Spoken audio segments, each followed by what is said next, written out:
A xuíza que investiga o accidente de Adamuz avisa ao Adif das consecuencias penais que pode ter a extracción de material da vía sen o seu permiso. Esa é a advertencia que lanza a maxistrada despois de coñecerse que a operadora levou pezas desa zona. María Cheda.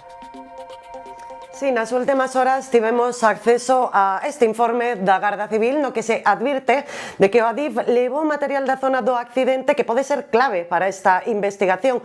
Os operarios collerono de madrugada sen permiso xudicial e un deles explicou a Garda Civil que o fixera por unha orde verbal dun superior, unha orde malia non contar coa autorización da xuíza.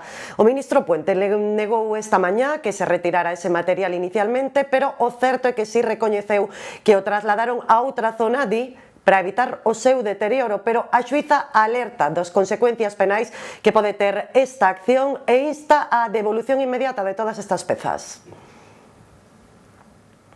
Este é o informe da Garda Civil que titula Posible irregularidade por parte da Adif. Constata que 4 días despois do accidente a entidade levou a un almacén restos de raíz e soldaduras. Segundo os axentes fixérono sen advertilo nin solicitalo.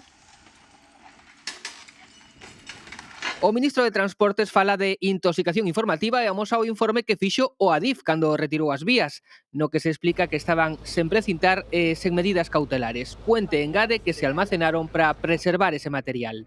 La Guardia Civil y CIAF tomaron todo el material que consideraron necesario, está bajo custodia, precintado, y este otro material también está en la base de Hornachuelos y está a disposición judicial porque se puso a disposición de la jueza desde el día 13 de febrero.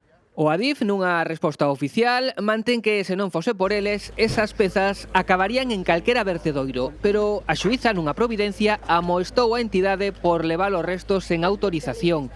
Confírmano fontes da Comisión de Accidentes consultadas pola Televisión de Galicia. Din que o Adif estaba avisado de que non retirase ese material ata que chegasen os investigadores coa Garda Civil. Os expertos aclaran que, en calquera caso, non se trata de pezas críticas para a investigación.